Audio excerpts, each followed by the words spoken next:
কিয়ামত পর্যন্ত যদি কেউ নবী মিথ্যা নবী দাবিদার এই দুনিয়াতে বের হয়, তার বিরুদ্ধে জান ও মালের মাধ্যমে জিহাদ করতে কে কে প্রস্তুত আছে?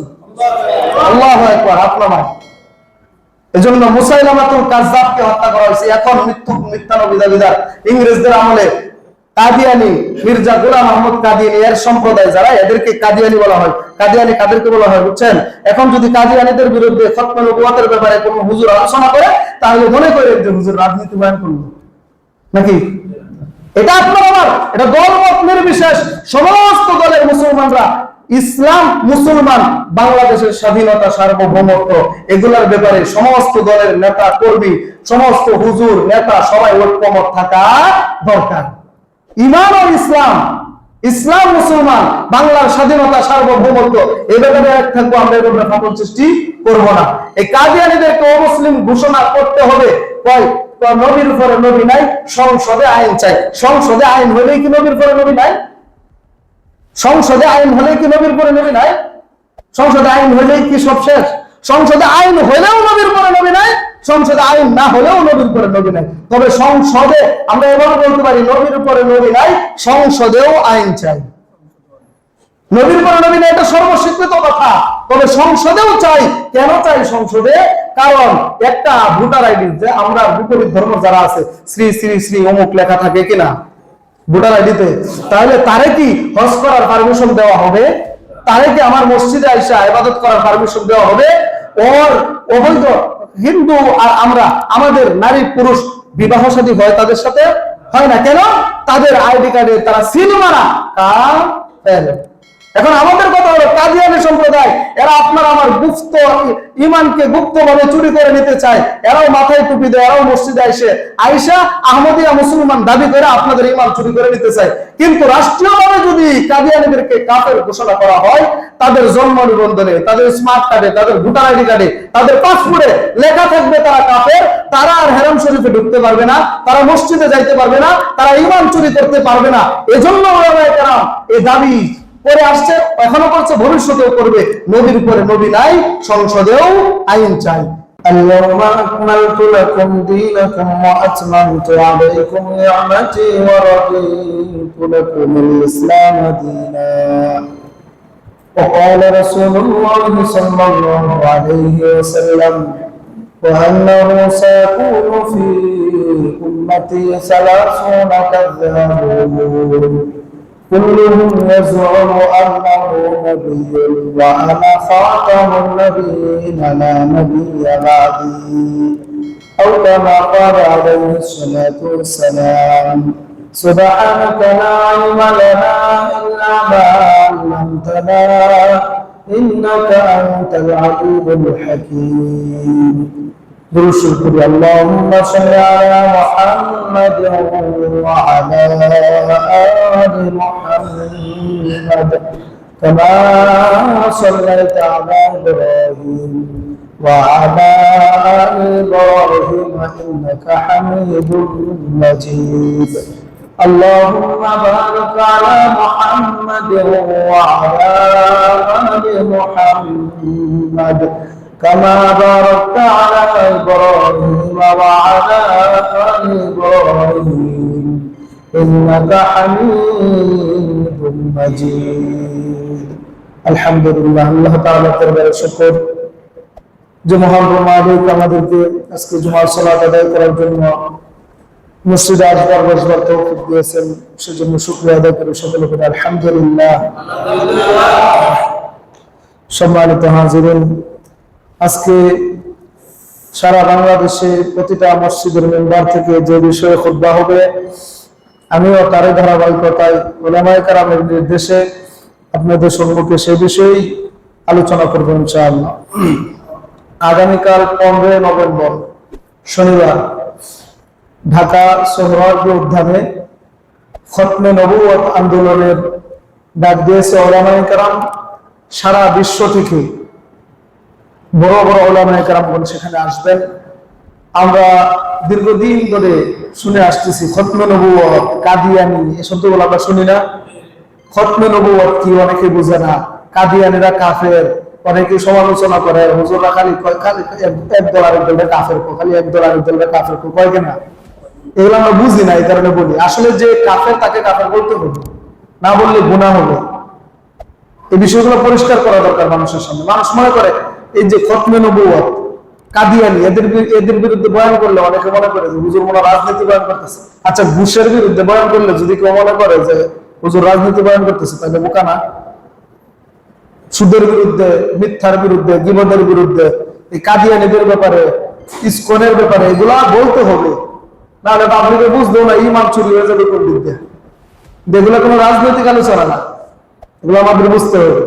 এখন কাদিয়ানীদেরকে অমুসলিম ঘোষণা, কাদিয়ানীদেরকে কাফের ঘোষণা দেওয়ার জন্য যুগ যুগ ধরে ওলামায়ে কেরামগণ ঘোষণা দিলেও এরা কাফের, না দিলেও কাফের। কিন্তু এরপর রাষ্ট্রীয়ভাবে ওলামায়ে কেরাম দীর্ঘদিন ধরে স্লোগান দিতেছে যে রাষ্ট্রীয়ভাবে সংসদে আইন চাই, নবীর পরে নবী নাই। এগুলো স্লোগান হয় না?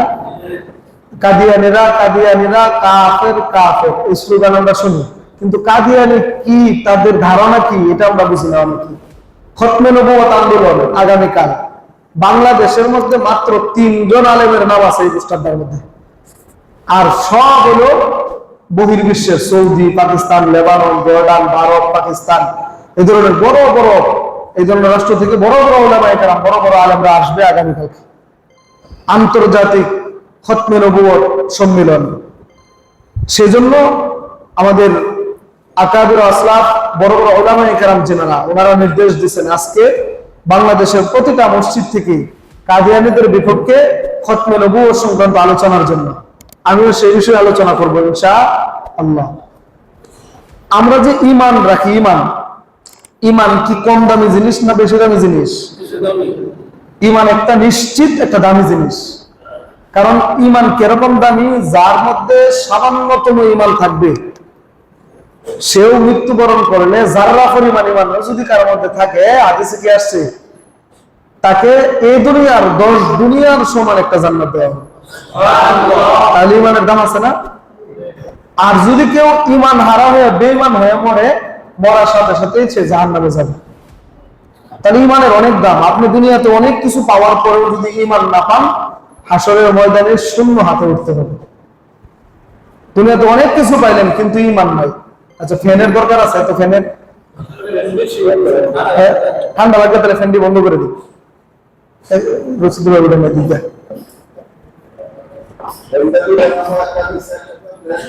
মাঝে মাঝে একটা দিয়ে দিন, একটা খালি, আমার নিজেরও ঠান্ডা লাগতেছে, আমার মুরব্বীরা ঠান্ডা লাগে। আল্লাহু আকবার, আস্তাগফিরুল্লাহ। হ্যাঁ, এদিকে আমরা একটু লক্ষ্য করি। কি বলতেছিলাম, যে ঈমান হলো একটা দামি জিনিস। এখন যে জিনিস যত দামি থাকে, দামি যত জিনিস হয়, এটার পাহারাদারি তত করা হয় না? আনসার কি করি, জিনিসটা যদি দামি হয়, তার পাহারাদার তো দামি পাহারাদার লাগবে, শক্ত মজবুত পাহারা দেওয়ার লাগবে। কম দামি জিনিস জেনে হচ্ছে এনে মানুষ হালায় রাখে। আপনার দোকানের সামনে, আপনার দোকানের একটা কম দামি জিনিস আপনি হালায় চলে যাবেন গা, কিন্তু আপনার ক্যাশ বাক্সটা কি দোকানের সামনে হালায় চলে যাবেন গা? তাহলে জিনিস যত দামি হয়, তার নিরাপত্তাও তত মজবুত হয়। কারণ দামি জিনিসের প্রতি চোরের দৃষ্টি থাকে, চোরের ওটার প্রতি আকর্ষণ থাকে। এ কারণে আমাদের ঈমান যেহেতু দামি জিনিস, আমাদের ঈমানটাও চুরি করে নেওয়ার জন্য আমাদের বহু সূত্র আছে। শুধু আজকে না, পৃথিবীর সূচনা লগ্ন থেকে অদ্যাবধি পর্যন্ত, কিয়ামত পর্যন্তই যারাই হকের উপরে থাকবে, যারাই আল্লাহ আল্লাহ রাসূলের পথে থাকবে, তাদেরকে অতীতেও তাদের ঈমান চিন্তায় করার জন্য একদল ডাকাত ছিল, এখনো আছে, ভবিষ্যতেও থাকবে। কিন্তু এই সমস্ত ঈমান ডাকাতদের, ঈমান চোরদের মাঝখান দিয়া আপনার আমার ঈমান বাঁচায় চলতে হবে কিনা? চোরের হাত থেকে ঈমান রক্ষা করে ঈমান নিয়ে কবরে যাইতে হবে কিনা? যদি ঈমান না নিয়ে কবরে যায়, তাহলে কি দুঃখের কোনো শেষ থাকবে?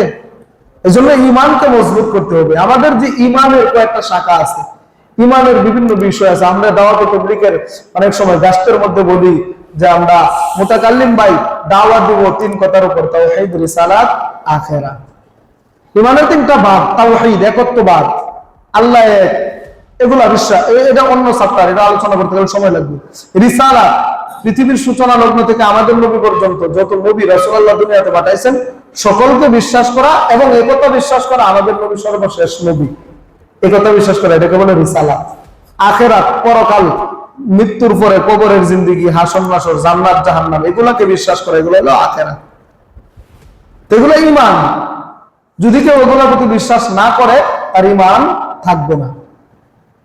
আমাদের নবী তিনি কি সর্বশেষ নবী না প্রথম নবী? সর্বশেষ নবী, একথা বিশ্বাস করি আমরা। যারা বিশ্বাস করে না তারাই কাদিয়ানী, তারাই কাফের।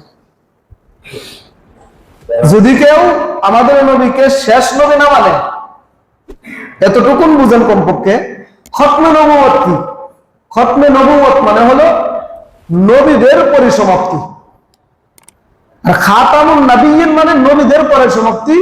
খতমে নবুয়ত মানে নবুয়তের ধারাবাহিকতা খতম হওয়া, নবুয়তের ধারাবাহিকতা শেষ হওয়া। খাতামুন নাবিয়্যিন মানে নবীদের খাতাম, নবীদের পরিসমাপ্তি। নবীদের পরিসমাপ্তি আল্লাহ কার মাধ্যমে ঘটাইছেন? আমাদের নবীর মাধ্যমে। আমাদের নবীর মাধ্যমে নবীদের আসার ধারাবাহিকতা আল্লাহ তাআলা বন্ধ করে দিয়েছেন, আর নবী আসবে না। এটাই হলো খতমে নবুয়ত। বুঝছেন এখন? খতমে নবুয়ত মানে কি? আমাদের নবী সর্বশেষ নবী, তিনার মাধ্যমে নবুয়তের পরিসমাপ্তি ঘটছে। এই আকীদাটা ভিতরে পোষণ করা, এটাই হলো আকীদায়ে খতমে নবুয়ত। কথা বুঝছেন? এখন খতমে নবুয়ত যদি কোন জায়গায় হুজুর খতমে নবুয়তের আন্দোলন, এটা আবার কি? তাহলে আপনারা ভুল বুঝবেন। খতমে নবুয়ত মানে কি? আমাদের নবী সর্বশেষ নবী, তিনার মাধ্যমে নবীদের আশা বন্ধ হয়ে গেছে, তিনার মাধ্যমে নবীদের পরিসমাপ্তি ঘটানো হয়েছে। এই বিশ্বাসটা ভিতরে পোষণ করা, এই আকীদাটা ভিতরে পোষণ করা, এটাকেই বলে আকীদায়ে খতমে নবুয়ত। আচ্ছা শুনেন, জান্নাত জাহান্নাম, নামাজ রোজা হজ যাকাত, এইটা ওয়াজ করলে আপনারা অন্য মনস্ক থাকলে বুঝবেন, কিন্তু আজকে যে বিষয়টা আলোচনা করবাম এটা একটা তিক্ত একটা বিষয়, সূক্ষ্ম বিষয়। যদি এদিক সেদিক করেন তাহলে বুঝবেন না, আর না বুঝলে মাঝখান থেকে এক কথা নিয়ে এরপরে সব আলোচনা শুরু হবে। খতমে নবুয়ত কি বুঝছেন? খতমে নবুয়ত কি? আমাদের নবী সর্বশেষ নবী, উনার মাধ্যমে নবীদের আসার দরজা বন্ধ, নবীদের পরাসমাপ্তি হয়েছে উনার মাধ্যমে, ইতি ঘটছে, এরপর আর নবী আসবে না। এই আকীদাটা ভিতরে পোষণ করা, এটাই হলো আকীদায়ে খতমে নবুয়ত। এখন আমাদের নবীর পরেও কি হুজুর তাহলে আর কেউ নবী আছে নাকি? হ্যাঁ, নবী দাবি করে, এই কারণে তো আন্দোলন করা হয়।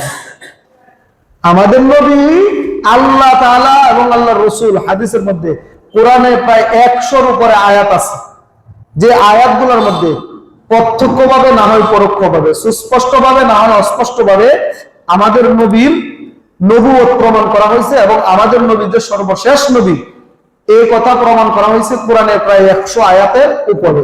কোরআনের একটা আয়াত না, একটা শব্দকে যদি কেউ অস্বীকার করে তার ঈমান থাকবে? তাহলে প্রায় 100-র উপরে আয়াতের মধ্যে আল্লাহ তাআলা প্রমাণ করছেন আমার বন্ধু মুহাম্মদ রাসূলুল্লাহ সাল্লাল্লাহু আলাইহি সাল্লাম উনি সর্বশেষ নবী। এটা প্রায় 100-র উপরে আয়াতের মধ্যে আল্লাহ তাআলা প্রমাণ করছেন। এবং রাসূলের অসংখ্য হাদিস আছে। ইসলামের দলিল হলো 4টা: কোরআন, হাদিস, ইজমা, কিয়াস। 4টা থেকে অসংখ্য অগণিত দলিল আছে আমাদের নবী হলো সর্বশেষ নবী। দুই একটা দলিল খালি আপনাদেরকে বলি বোঝানোর জন্য। আল্লাহ তাআলা কোরআনে সূরাতুল আহজাবের 40 নম্বর আয়াতের মধ্যে বলেন, মা কানা মুহাম্মাদুন, আগে একটা আয়াত করি, সূরা মায়েদার মধ্যে এক আয়াত আছে, আল্লাহ বলেন আল-ইয়াউমা আকমালতু লাকুম দীনাকুম ওয়া আতমামতু আলাইকুম নি'মাতি ওয়া রাদিতু লাকুমুল ইসলাম দীনা। আল-ইয়াউমা আকমালতু লাকুম, আল্লাহ বলেন আজকে আকমালতু লাকুম দীনাকুম, আজকে আমি তোমাদের জন্য তোমাদের দ্বীনকে পরিপূর্ণ করে দিয়েছি, তোমাদের ধর্মকে পরিপূর্ণ করে দিয়েছি। আল্লাহ বলছেন ওয়া আতমামতু আলাইকুম নি'মাতি, এবং আমার নিয়ামত আমি তোমাদের উপর পরিপূর্ণ করে দিলাম।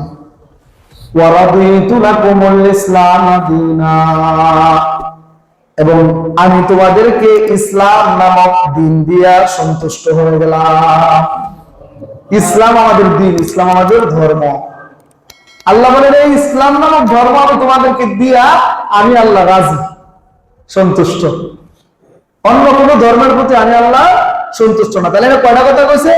তিনটা কথা বলছে আল্লাহ। আল্লাহুম্মা আকমালতু লাকুম দীনাকুম, আজকে আমি তোমাদের ধর্মকে পরিপূর্ণ করে দিলাম। বিদায় হজের সময় আল্লাহ তাআলা আয়াত নাযিল করে জানাই দিয়েছেন, আর দিন অপূর্ণাঙ্গ রয়ে গেল না। আমার নবীর মাধ্যমে আমি দিনকে কি করলাম?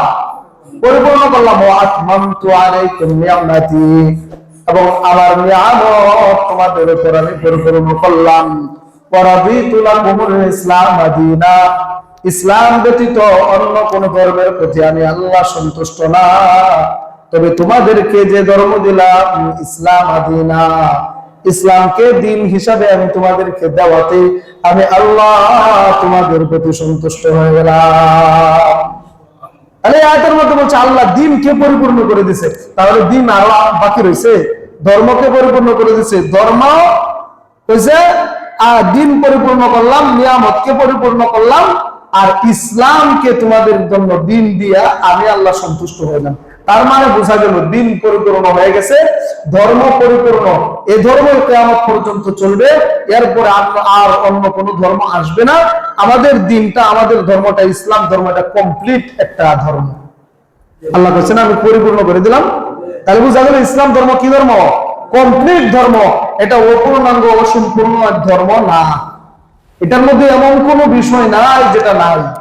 আল্লাহ আমাদেরকে দিয়েছেন এমন ধর্ম, এমন দিন। এরপরে আর কোনো দিন আসবে না, এরপরে আর কোনো নবী, যেহেতু আর কোনো দিন আসবে না, আর কোনো ধর্ম আসবে না। দিন মানে ধর্ম। আল্লাহ বলছেন আমি দিনকে পরিপূর্ণ করে দিলাম, তার মানে আর দিন আসবে না। যেহেতু আর কোনো নতুন ধর্ম আসবে না, তাহলে আর কোন নবী আসবে? ধর্ম আসলে না নবী পাঠাবে ধর্মের ধারক বাহক হিসাবে। তার মানে এই আয়াতের মাধ্যমে আল্লাহ কি প্রমাণ করছেন? যে দিনকে আমি পরিপূর্ণ করে দিছি আমার নবীর মাধ্যমে। দিনও শেষ, আর দিন আসবে না, আর ধর্ম আসবে না, এটাই সর্বশেষ। নতুন কোনদিন আসবে না, আর নবীও এই পৃথিবীতে আর কোন নতুন নবী আসবে না। তিনিই সর্বশেষ নবী, তিনি কে? মুহাম্মদুর রাসূলুল্লাহ সাল্লাল্লাহু আলাইহি ওয়াসাল্লাম। এই আয়াত দিচ্ছেন, তাহলে একটা গেল। আর এক আয়াতের মধ্যে আল্লাহ বলেন মা কানা মুহাম্মাদুন আবা আহাদিন মির রিজালিকুম ওয়ালাকিন রাসূলুল্লাহি ওয়া খাতামান নাবিয়্যিন ওয়া কানা আল্লাহু বিকুল্লি শাইইন আলিমা। আল্লাহ তাআলা বলেন মা কানা মুহাম্মাদুন আবা আহাদিন মির রিজালিকুম, তোমাদের মধ্যে পুরুষ যারা, মা কানা মুহাম্মাদুন আবা আহাদিন মির রিজালিকুম, তোমাদের পুরুষ যারা কোন পুরুষের পিতা মুহাম্মদ নন। কোন পুরুষ লোকের পিতা মুহাম্মদ সাল্লাল্লাহু আলাইহি ওয়াসাল্লাম না। কি বুঝলেন? কোন পুরুষের পিতা মুহাম্মদ সাল্লাল্লাহু আলাইহি ওয়াসাল্লাম না। নবীজি সাল্লাল্লাহু আলাইহি ওয়াসাল্লামের 4 জন পুত্র সন্তান হয়েছিল আম্মা জান খাদিজা রাদিয়াল্লাহু তাআলা আনহার গর্ভ থেকে। তাহের, তাইয়্যিব, আরেকজন হলো তাহের, তাইয়্যিব, আরেকজন জানি কি ইবন কাসেম। কাসেম, তাহের, তাইয়্যিব, এই 3 জন নবীজি সাল্লাল্লাহু আলাইহি ওয়াসাল্লামের বিবি খাদিজা রাদিয়াল্লাহু তাআলা আনহার গর্ভ থেকে হয়েছিল। আরেকজন পুত্র সন্তান হয়েছিল, উনি হয়েছিল একজন বাদী ছিল নবীজির, মারিয়া কিবতিয়া রাদিয়াল্লাহু তাআলা আনহা, ওনার গর্ভ থেকে হয়েছিল ইব্রাহিম। এই 4 জন পুত্র সন্তান নবীজির হয়েছিল, কিন্তু শৈশবেই 4 জন মারা যায়। এরপরে আম্মা জান আয়েশা সিদ্দিকা রাদিয়াল্লাহু তাআলা আনহার, খাদিজাতুল কুবরা রাদিয়াল্লাহু তাআলা আনহার গর্ভ থেকে 4 জন কন্যা সন্তান হয়েছিল, জয়নব, উম্মে কুলসুম, রুকাইয়া, ফাতেমা রাদিয়াল্লাহু তাআলা আনহুন্না। এই 4 জন। ফাতেমা ব্যতীত বাকি 3 জন রাসূলের ইন্তেকালের আগে, রাসূলের জীবদ্দশায় ইন্তেকাল করেন। 3 জন মেয়ে। শুধু ফাতেমা রাদিয়াল্লাহু তাআলা জীবিত ছিলেন নবীজি যখন ইন্তেকাল করছেন। নবীজির ইন্তেকালের পর ফাতেমা ভারাক্রান্ত, অনেক ব্যথায় ব্যথিত। 6 মাস পরে ফাতেমা রাদিয়াল্লাহু তাআলা ইন্তেকাল করেন। তার মানে নবীজির জীবদ্দশায় নবীজির 4 জন ছেলের মধ্যে একজনও জীবিত ছিলেন না। শৈশবে আল্লাহ তাআলা তাদেরকে নিয়ে নিয়েছেন। এর কারণ কি, এর হিকমত কি? আল্লাহ তাআলা বলেন মা কানা মুহাম্মাদুন আবা আহাদিন মির রিজালিকুম, এ দুনিয়ার পুরুষেরা, তোমাদের কোন পুরুষের পিতা আমার বন্ধু মুহাম্মদ নয়। যদি কোন ব্যক্তির পিতা কোন পুরুষের পিতা মুহাম্মদ সাল্লাল্লাহু আলাইহি ওয়াসাল্লাম হতেন, দুনিয়ার নিয়ম স্বাভাবিকভাবেই পিতাদের উত্তরাধিকারী, পিতাদের যে কোনো কাজের স্থলাভিষিক্ত সাধারণত ছেলে সন্তানই হয়। বাপ সভাপতি আছেন, মরে গেছে, অল্পুত সভাপতি বানাইছে, এরকম আছে। বাপ আগে এবার সভা চালাইতো, বাবা মারা গেছে, এখন কি বাবার মেয়ে চালা না ছেলে চালা? ছেলে চালা ব্যবসা। তো আল্লাহ তাআলা বলেন, দুনিয়ার কোন পুরুষ তোমাদের পিতা মুহাম্মদ নন। আমি আমার বন্ধুকে 4 জন সন্তান দিয়েছিলাম, তাদেরকেও শৈশবকালে নিয়ে আনিছি।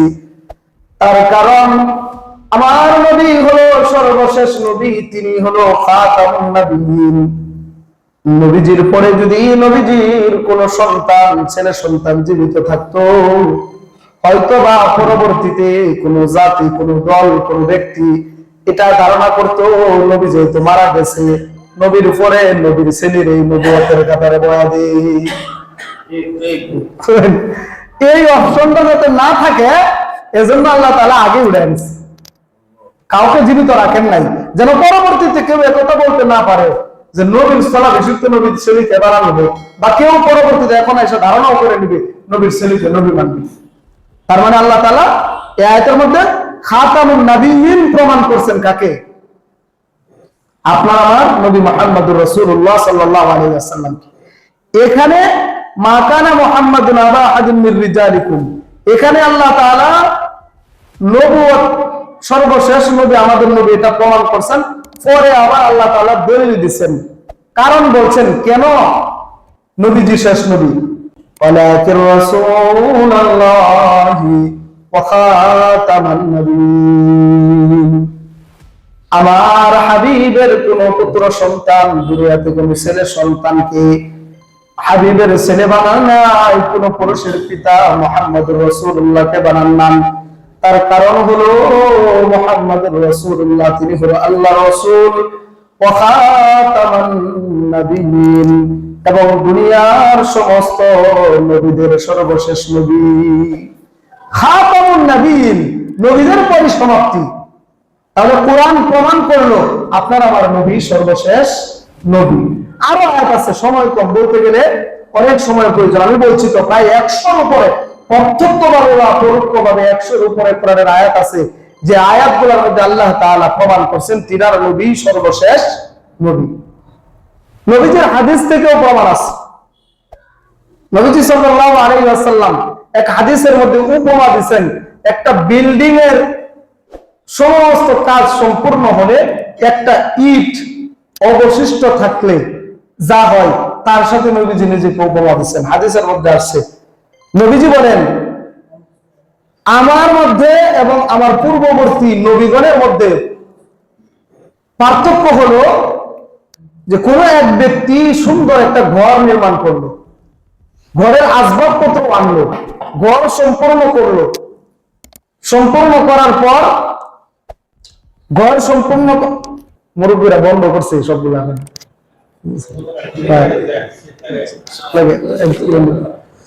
তাহলে কি বলতেছিলাম, নবীজি বলছেন আমার মধ্যে আর আমার পূর্বের নবীদের মধ্যে পার্থক্য হলো এতটুকু, যে একটা ব্যক্তি সুন্দর একটা ঘর নির্মাণ করলো, ঘর নির্মাণ করার পর এই ঘরের অনেক আসবাবপত্র আনলো, এখন ঘরটা সুন্দর সম্পূর্ণ হয়েছে, কিন্তু ঘরের উপরে একটা ইট লাগানো হয় নাই, এই ইটটা অসম্পূর্ণ, একটা ইট বাকি আছে, আর বাকি সব ঘরের পূর্ণাঙ্গ কাজ হয়েছে।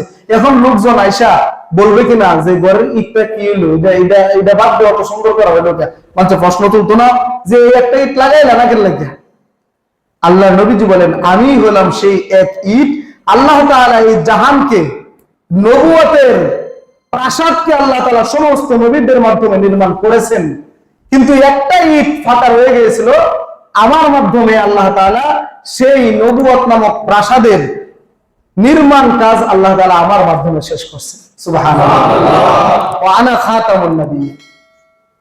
তাহলে হাদিস দ্বারা কোরআন দ্বারা প্রমাণ হলো আপনার আমার নবী সর্বশেষ নবী। প্রথম নবী আদম আলাইহিস সালাতু ওয়াস সালাম, এবং সর্বশেষ নবী আপনার আমার নবী মুহাম্মদুর রাসূলুল্লাহ সাল্লাল্লাহু আলাইহি ওয়াসাল্লাম। উনার মাধ্যমে নবুয়তের ধারাবাহিকতা আল্লাহ তাআলা বন্ধ করেছেন। এরপর কিয়ামত পর্যন্ত নতুন কোন শরীয়ত আর আসবে না, নতুন কোন নবীরও আর দরকার নাই। আল্লাহ তাআলা অন্য কোন নবী দুনিয়াতে পাঠাবেন না। তাহলে এতটুকু তো বুঝছেন, খতমে নবুয়ত, খাতামুন নবিয়্যিন মানে কি? নবীদের পরে সমাপ্তি। আমার আপনার নবী সর্বশেষ নবী, তিনার পরে আর কোন নবী আসবে না। এটাই হলো খতমে নবুয়ত। আর এই বিশ্বাসটা ধারণা, এই বিশ্বাসটা নিজের অন্তরে ফিট করা, এটাই হলো আকীদা। এটাকে বলে আকীদায়ে খতমে নবুয়ত। আর এই আকীদা যদি কারোর মধ্যে না থাকে, আমার আপনার নবী সর্বশেষ নবী, এই বিশ্বাসটুকুন যদি কেউ না করে, তার ঈমান থাকবে না থাকবে না? আপনারা বলেন, তার ঈমান থাকবে না। যে বিশ্বাস না করবে আমার আপনার নবীকে সর্বশেষ নবী, যে না মানবে, সে কাফের, সে কাফের, সে কাফের। এখন করবেন হুজুর খালি কাফের কাফের কোন? যে কাফের এরে কাফের বললে কি আপনার দ্বিধাবোধ হয়? তাহলে আওয়াম কেন আপনারা এই কথাটা বলেন যে হুজুররা খালি এক দল আরেক দলের কাফের কয়? কোন সময় এক হক দল আরেক হক দলকে কেউ কোনোদিনও কাফের বলে না। আচ্ছা, যারা দাঁড়ায়া কিয়াম করে, যারা জুরে আমিন কয়, আপনারা শুনছেন কোন মৌলবী হেরে কাফের কই গালি দিছে? কিন্তু যে কাদিয়ানি, যে কাফের, তাকে তো কাফের বলবেই। কাফের কয়েক প্রকার, আলোচনা ওটা করতে গেলে সময় শেষ, লম্বা হবে। কাদিয়ানের অনেক ধরনের কাফের, কাফেরের 6টা স্তর রয়েছে। তবে যারা একটা স্তরের কাফের হলো জিন্দিক। যারা জিন্দিক, আপনারা এটা বুঝবেন না। জিন্দিক হলো কারা? যারা কুফরি আকীদা, কুফরি বিষয়গুলাকে ইসলামের নাম দিয়া নেক সুরতে ধোঁকা যারা দিতে চায়। আকীদাটা কুফরি, কিন্তু মানুষের সামনে পেশ করতেছে ভালো রূপে, এটা হলো জিন্দিক। কাফেরের 6টা স্তরের মধ্যে সবচেয়ে নিম্ন স্তরের কাফের হলো জিন্দিক যারা। আর খতমে নবুয়তকে যারা অস্বীকার করে, এরাও হলো এই জিন্দিকের স্থলাভিষিক্ত। এদেরকে কতল করা ওয়াজিব। মুহতারাম হাজিরিন, এই খতমে নবুয়তকে অস্বীকার করেছে। নবীজি সাল্লাল্লাহু আলাইহি সাল্লাম এক হাদিসের মধ্যে বলেছেন, ইন্নাহু সায়াকুনু ফি উম্মতি 30 কাযাবুন কুল্লুহুম ইয়াজউমু আন্নাহু নাবিয়্যুন। নবীজি সাল্লাল্লাহু আলাইহি ওয়াসাল্লাম বলেন, আমার পরে মিথ্যা নবুয়তের দাবিদার এই পৃথিবীতে হবে কমপক্ষে 30 জন। কতজন? কে বলছেন? নবীজি সাল্লাল্লাহু আলাইহি সাল্লাম বলছেন, আমার পরে নবুয়তের, মিথ্যা নবুয়তের দাবিদার 30 কাযাবুন কুল্লুহুম ইয়াজউমু আন্নাহু নাবিয়্যুন। আর এই মিথ্যা নবুয়তের দাবিদার যারা, প্রত্যেকেই ধারণা করবে সে হলো নবী। নবীজি বলেন, ওয়া আনা খাতামুন নাবিয়্যিন লা নাবিয়্যা বাদি। অথচ আমি সর্বশেষ নবী, আমার পর আর কোনো নবী আসবে না। আর এই ধারণাটা নবীর পরে নবী আছে। নবীজির জামানায়ও কোন কোন কুলাঙ্গার ধারণা করছিল। আমাদের কিছুদিন আগে ইংরেজদের আমলেও ভারতের পাঞ্জাবের কাদিয়ান নামক স্থানের এক ব্যক্তি গোলাম আহমদ কাদিয়ানি, মির্জা গোলাম আহমদ কাদিয়ানি। কাদিয়ানি মানে তার স্থানের দিকে নিষ্পত করে বলা হয় না তারাকান্দি। এই কাদিয়ানি মির্জা গোলাম আহমদ, সে নিজেকে নবী দাবি করছিল। শুধু নবী দাবি করে নাই, এমন গাদ্দার ছিল, সে জন্মগ্রহণের পর 1839 খ্রিস্টাব্দে সে জন্মগ্রহণ করে। এই কাদিয়ানের মির্জা গোলাম আহমদকে যারা পরবর্তীতে অনুসরণ করেছে, এখনো করছে, ভবিষ্যতেও করবে, যাদেরকে কাদিয়ানি বলা হয়, যারা তার অনুসরণ করে তাদেরকে কাদিয়ানি বলা হয়।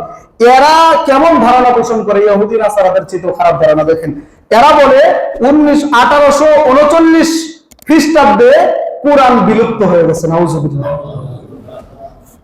অর্থাৎ গোলাম আহমদ কাদিয়ানি যখন জন্মগ্রহণ করছে, এর মাধ্যমে আগের শরীয়ত বাতিল হয়ে গেছে, কুরআন বাতিল হয়ে গেছে, কুরআন বিলুপ্ত হয়ে গেছে। এদের এমন ধারণা। এরা বলে শুকরের গোশত, এরপরে আপনার এই কুকুরের গোশত, এগুলো জায়েজ।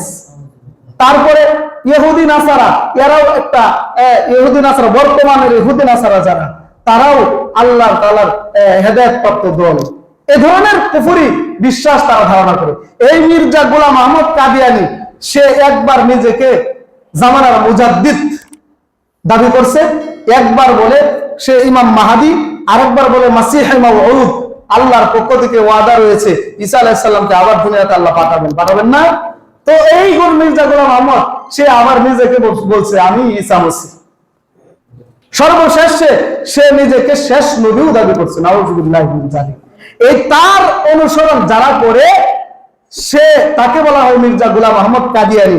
যারা তার অনুসারী অনুচেলা, যারা আমার আপনার নবীকে সর্বশেষ নবী মানে না, তাদেরকে বর্তমানে কাদিয়ানী সম্প্রদায় বলা হয়।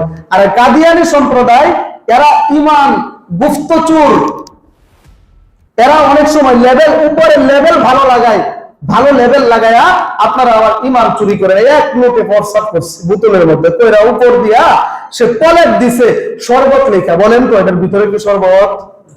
নাপাক না? এখন এই গোলাম আহমদ কাদিয়ানীর অনুসারী যারা, এরা নিজেদেরকে দাবি করে আমরা আহমদী সম্প্রদায়, আহমদী জাতি, আহমদী জামাত, আহমদী মুসলিম সম্প্রদায়, আহমদী মুসলিম জামাত, এই ধরনের নাম দিয়া তারা মুসলমানদের, তারাও দাড়ি রাখছে, তারাও টুপি পরে।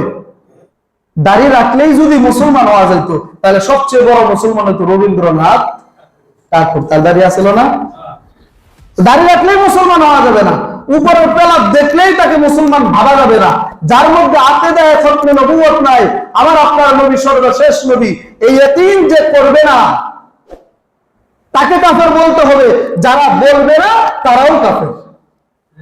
এই মির্জা গোলাম আহমদ কাদিয়ানী কে যারা তাকে মেনে নিয়েছে তারাও কাফের, সে তো কাফেরই, যারা তার অনুসারী তারাও কাফের। কাফের তাদেরকে বললে যাদের দিলে আঘাত আসবে, যারা তাদেরকে কাফের বলবে না এরাও কাফের। সমস্ত ফিকাহের, সমস্ত ফিকের ইমামগণ তারা এই ব্যাপারে ঐক্যমত পোষণ করছেন যে এরা কাফের। এরা কেমন খারাপ, এদেরকে যদি এই গোলাম আহমদ কাদিয়ানীর এক চোখ কানা ছিল, নবীদের কোন নবীদের এক চোখ কানা ছিল না, কোন নবী কানা ছিল না।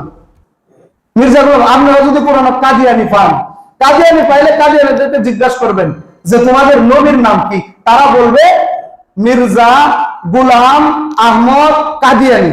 কয়টা নাম বলবো? 4টা। অথচ আল্লাহ তাআলা এই দুনিয়াতে যত নবী পাঠাইছেন কোন নবীর নাম মুরাক্কাব না, মুফরাদ। আপনারা মুফরাদ মুরাক্কাব বুঝবেন না, একক শব্দ, যৌগিক শব্দ। যত নবী আল্লাহ তাআলা এই দুনিয়াতে পাঠাইছেন সমস্ত নবীদের নাম যৌগিক না, একক। আদম, নূহ, শীশ, সুলাইমান, ইব্রাহিম, ইসমাইল, ইসহাক, ইয়াকুব, মুসা, ঈসা, মুহাম্মদ, নাম কি যৌগিক না একক? যত নবী আল্লাহ তাআলা দুনিয়াতে পাঠাইছেন সমস্ত নবীদের নাম হলো মুফরাদ, একক। কিন্তু এই তাদেরকে যদি বলেন তোমাদের নবীর নাম কি, তারা বলবে আমাদের নবীর নাম হলো মির্জা গোলাম আহমদ কাদিয়ানী। বলেন তো ভঙ্গ কিনা? তাদেরকে যদি বলেন যে তোমরা কাদিয়ানী যারা, এদেরকে যদি বলেন তোমাদের কালিমা কি, সমস্ত নবীদের কালিমা ছিল কিনা? আদম আলাইহিস সালামের কালিমা কি ছিল? লা ইলাহা ইল্লাল্লাহ আদামু সফিউল্লাহ। ইব্রাহিম আলাইহিস সালামের কালিমা কি ছিল? লা ইলাহা ইল্লাল্লাহ ইব্রাহিম খলিলুল্লাহ। মুসা আলাইহিস সালামের কালিমা কি ছিল? লা ইলাহা ইল্লাল্লাহ মুসা কালিমুল্লাহ। ঈসা আলাইহিস সালামের কালিমা কি ছিল? লা ইলাহা ইল্লাল্লাহ ঈসা রূহুল্লাহ। আমাদের নবীর কালিমা কি? লা ইলাহা ইল্লাল্লাহ মুহাম্মাদুর রাসূলুল্লাহ সাল্লাল্লাহু আলাইহি ওয়াসাল্লাম। আচ্ছা, এখন যদি আমরা কাদিয়ানীদেরকে বলেন তোমাদের কালিমা কি, তারা বলবে লা ইলাহা ইল্লাল্লাহ মুহাম্মাদুর রাসূলুল্লাহ। আমাদের কালিমা তারা চুরি করেছে। এই মসজিদের সামনে যে আপনারা জুতা রেখে আসছেন, নামাজের পরে যদি জুতা চুরি করতে পারেন, যে সবচেয়ে লাগের মানুষ কেউ কি 2টা কথা দিবে কিনা? সামান্য জুতা চুর যদি করতে পারেন, এও যদি যা ঝাঁপা করে সবচেয়ে দামি জিনিস ইমাম যে চুরি করেছে তাদেরকে কি হত্যা করা কি? হত্যা করা কি ওয়াজিব? কাফের বলা ওয়াজিব, এদেরকে জুতা পিটাই করতে হবে। তো তাদেরকে যদি প্রশ্ন করেন তোমাদের কালিমা কি, আমাদের কালিমা বলবে কালিমা চোর এরা। এদেরকে যদি বলেন যে তোমাদের নবীর ওহীর ধরন কি, এরা বলবে মির্জা গোলাম আহমদ কাদিয়ানী কয় আমার কাছে আল্লাহর পক্ষ থেকে ওহী আইতো, কখনো হিন্দি ভাষায়, কখনো উর্দু ভাষায়, কখনো ফার্সি ভাষায়, কখনো আরবি ভাষায়। অথচ আল্লাহ তাআলা এই দুনিয়াতে যত নবী রাসূল পাঠাইছেন সমস্ত নবীদের কাছে ওহী আসতো, নবীদের কিতাব দেওয়া হতো তাদের আঞ্চলিক ভাষায়। আমার আপনার নবী আরব দেশে জন্মগ্রহণ করছিল, ভাষা ছিল আরবি, আরবি ভাষায় তার উপর কিতাব নাযিল হয়েছে। আর এই মির্জা গোলাম মোহাম্মদ কাদিয়ানী আমার নিকট জিবরাইল আলাইহিস সালাম আয়েশা আমাকে বলে আই লাভ ইউ, আমি তোমাকে ভালোবাসি, ইংরেজিতে বলে ওহী নাযিল করছে। কেমন ভণ্ড! কখনো ফার্সিতে, কখনো উর্দুতে এইভাবে তার উপর ওহী নাযিল হইতো। ভণ্ডের সর্বশেষ। এরা যদি বলেন যে কাদিয়ানীদেরকে বলেন তোমাদের নবীর মৃত্যু কোথায় হয়েছে, তারা উত্তর দিবে আমাদের নবীর মৃত্যু হয়েছে বাথরুমে। বাথরুমে মরছে এই গোলাম মোহাম্মদ কাদিয়ানী। অথচ নবীদের বেলায় পরে যদি বলেন মাটি কোথায় দিছে, বলবো ভালো একটা পবিত্র জায়গায়। অথচ নবীদের বেলায় নিজাম হলো, নিয়ম হলো যে নবী যেখানে মারা যায় সেখানেই তাকে দাফন। আমার আপনার নবী আম্মা জান আয়েশা সিদ্দিকা রাদিয়াল্লাহু তাআলা আনহা হুজরায় মারা গেছেন, সেখানে দাফন হয়েছে কিনা ওইটাই তো এখন রওজা মুবারক। আর এই মির্জা গোলাম মোহাম্মদ কাদিয়ানী যদি নবী হয়ে থাকে তাহলে হ্যাঁ মরছে বাথরুম, মাটি তো বাথরুমে দেওয়ার দরকার ছিল, আর কেন নিয়ে দিল কেন? এই হলো মির্জা গোলাম মোহাম্মদ কাদিয়ানী। এই মিথ্যা নবুয়তের দাবিদার শুধু এই জামানায় না, নবীর জামানায় ছিল মুসাইলামাতুল কাযযাব, আরো অনেকেই ছিল। একটা ঘটনা শুরু বলি শেষ। মুসাইলামাতুল কাযযাব নবীজির জামানায় সে মিথ্যা নবুয়তের দাবিদার ছিল, নিজেকে মিথ্যা নবুয়তের দাবি করছিল। লম্বা ইতিহাস শর্ট করে বলতেছি। উমাইয়া ইবনে খালফ কাফেরদের একজন লিডার, তার গোলাম ছিল বেলাল হাবশী রাদিয়াল্লাহু তাআলা, নাম শুনছেন না? বেলাল রাদিয়াল্লাহু তাআলা আর হলো ওয়াহশী, এরা উমাইয়া ইবনে খালফের গোলাম ছিল। পরবর্তীতে বেলাল রাদিয়াল্লাহু তাআলা আবু বকর রাদিয়াল্লাহু তাআলা ক্রয় করে নিয়েছিলেন। কিন্তু এই উমাইয়া ইবনে খালফ মুহাম্মদ রাসূলুল্লাহর কোনো ক্ষতি করতে পারে না, তাকে কষ্ট দিতে পারে না, তার ধর্মের গালিগালাজ করতে পারে না। কিসের কারণে? নবীজির চাচা আমির হামজার কারণে। নবীজির চাচা আমির হামজা ডাল হয়ে দাঁড়ায়, যার কারণে উমাইয়া ইবনে খালফ ঘোষণা দিছিল কে আসো নবীর চাচা মুহাম্মদের চাচা আমির হামজা, যে আমির হামজার হত্যা করে তার কলিজাটা বের করে নিয়ে আসতে পারবা। যদি কেউ আনতে পারো, উমাইয়া ওয়াহশী যদি বের করে আনতে পারো, তোমারে আজাদ করে দিন। আজাদের লোভে উহুদের যুদ্ধে আমির হামজা রাদিয়াল্লাহু তাআলা আনহুকে নির্মম ভাবে, সে খুব ওয়াহশী, খুব তীক্ষ্ণ যোদ্ধা ছিল, তার খুব ধারালো তীরও ছিল। সে আমির হামজাকে টার্গেট করে উহুদের যুদ্ধে তার উপর ঝাঁপায় পড়ে লম্বা ইতিহাস কিভাবে হত্যা কইরা তার কলিজা বের করা হয়, কলিজা চিবায় খাওয়া হয়। নাউযুবিল্লাহি মিন যালিক। এত কষ্ট আমির হামজাকে দিয়ে হত্যা করা হয়েছে। নবীজির চাচা আমির হামজার ইন্তেকালে, তার এই নির্মম ভাবে শাহাদতে নবীজি এত কষ্ট পাইছিলেন। পরবর্তীতে যখন কুল ইয়া ইবাদিয়াল্লাযিনা আসরাফু আলা আনফুসিহিম লা তাকনাতু মির রাহমাতিল্লাহ এই আয়াত যখন নাযিল হয়েছে, তখন এই উমাইয়া ওয়াহশী বলে আমিও কি আল্লাহ বলছেন কুল ইয়া ইবাদিয়াল্লাযিনা আসরাফু আলা আনফুসিহিম লা তাকনাতু মির রাহমাতিল্লাহ, এই দুনিয়ার মানুষেরা যতই গুনাহ করো, নফসের উপর যতই জুলুম করো, তোমরা আল্লাহর রহমত থেকে নৈরাশ হয়ো না। তখন এই ওয়াহশী বলছিল আমারও কি নৈরাশ হবো না? আমি যে আমির হামজাকে হত্যা করছি, আমারও কি ক্ষমা হবে? নবীজি সাল্লাল্লাহু আলাইহি ওয়াসাল্লাম এটার প্রেক্ষিতে বলছিলেন মনে হয় তোমার ক্ষমা হবে না। এরপর আল্লাহ আরেক আয়াত নাযিল করেছেন। কিন্তু যাই হোক, পরবর্তীতে এই ওয়াহশী ইসলাম গ্রহণ করে। ইসলাম গ্রহণ করার পর নবীজির সামনে দিয়ে সে মাঝে মাঝে হাঁটা যায়, নবীজির সামনে পড়লে নবীজির দিলে ব্যথা পায়। ওয়াহশীকে দেখলেই নবীজির চাচা ঘুমাইতেছেন কেন, ওয়াহশীকে দেখলেই নবীজির চাচা আমির হামজার কথা স্মরণ হয়। ওয়াহশীকে নবীজি বলে ওয়াহশী তুমি আমার সামনে দিয়ে এত চলাফেরা করো না, আমার সামনে দিয়ে তুমি আইসো না, কারণ তোমাকে দেখলে আমার চাচা আমির হামজার কথা স্মরণ হয়, তোমার দেখলে আমার কষ্ট পায়, তুমি আমার সামনে আসবা না। পরবর্তীতে নবীজি ইন্তেকালের পর নবীজি ইন্তেকাল করলেন। এদিকে মুসাইলামাতুল কাযযাব, নবীজি তার সাথে যুদ্ধ করতে চাইছিলেন।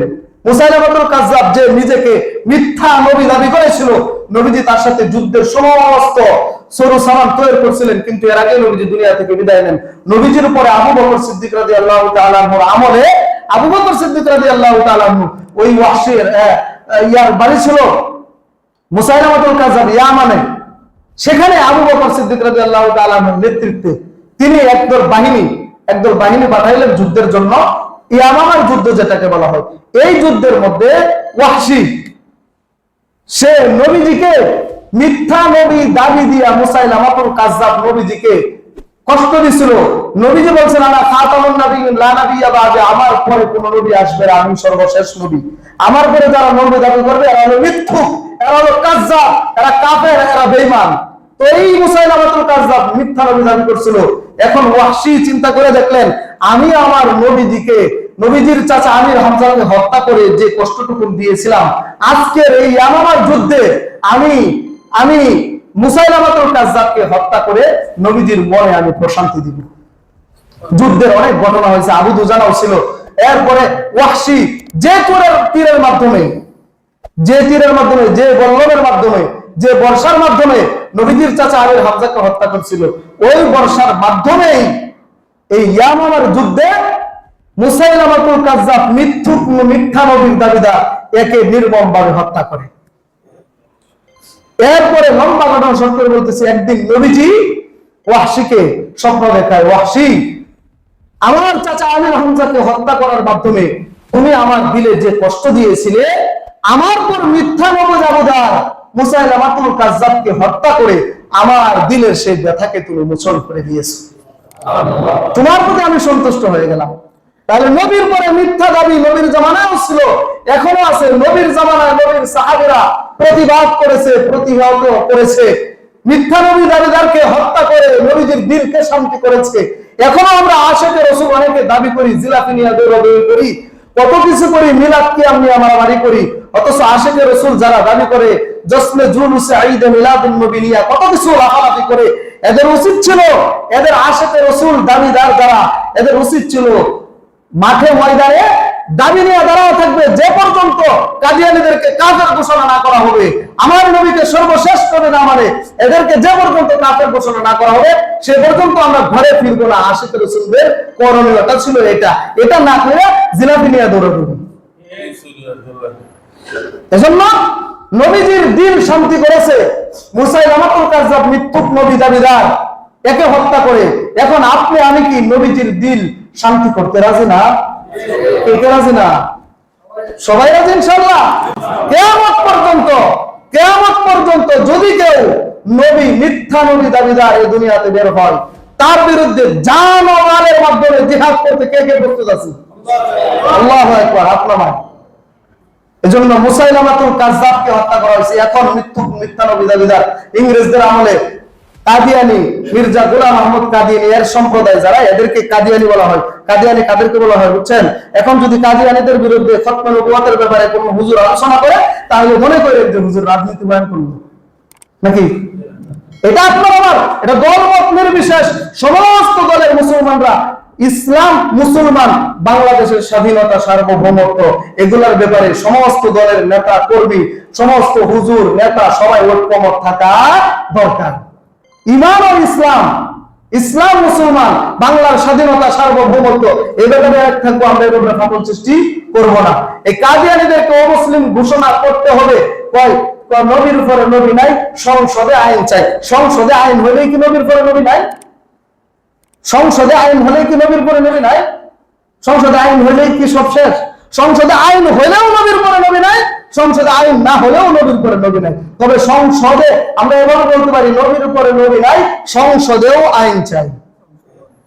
নবীর উপরে নবী নাই এটা সর্বস্বীকৃত কথা, তবে সংসদেও চাই। কেন চাই সংসদে? কারণ একটা ভোটার আইডি, যে আমরা বিপরীত ধর্ম যারা আছে, শ্রী শ্রী শ্রী অমুক লেখা থাকে কিনা ভোটার আইডিতে, তাহলে তারে কি হজ করার পারমিশন দেওয়া হবে?